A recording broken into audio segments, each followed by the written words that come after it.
ছেলে বিদেশ গেছে, উপার্জন করে টাকা পাঠাবে সব বাপের নামে মায়ের নামে, তারা যা খুশি করবে, তারা সেখান থেকে বৌমাকে যা দেওয়া দিবে আর যা দেওয়ার না দিবে না। এভাবে আসলে ইসলাম মা বাবাকে এতটা অধিকার দেয় না যে সম্পদ সারা জীবন যা কামাই করবে সব বাপ মা যা ইচ্ছা তা করবে, জি না, এই সুযোগটা নেই। একটা সন্তান যখন প্রাপ্তবয়স্ক হয়, সে যখন উপার্জন করে, তার সকল টাকার পয়সা এনে মায়ের কাছে দিতে হবে, বাবার কাছে দিতে হবে, তারা যা খুশি করবে না, শরীয়ত এটা বলে না। শরীয়ত বলে সম্পদ যে উপার্জন করেছে এর ব্যাপারে অধিকার একমাত্র তার।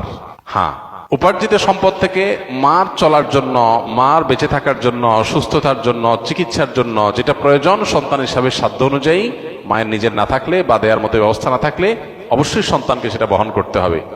আর স্ত্রীর সর্বাবস্থায় স্বামী হিসাবে স্ত্রীর ভরণ পোষণ এটার ব্যবস্থা করতে হবে। এর বাইরে উদ্বৃত্ত টাকা, সেটা ছেলে কি মাকে উপহার হিসাবে অতিরিক্ত দিবে, না স্ত্রীকে দিবে, না কাকে কত দিবে, নাকি আদৌ কাউকে না দিয়ে নিজের অ্যাকাউন্টে রাখবে, এটা একান্ত তার ব্যাপার। এখানে শরীয়ত মা বাবাকে ইন্টারফেয়ার করার অধিকার দেয় নাই সেইভাবে যেভাবে আমাদের অনেক মা বাবা মনে করেন যে তাদের অধিকার আছে।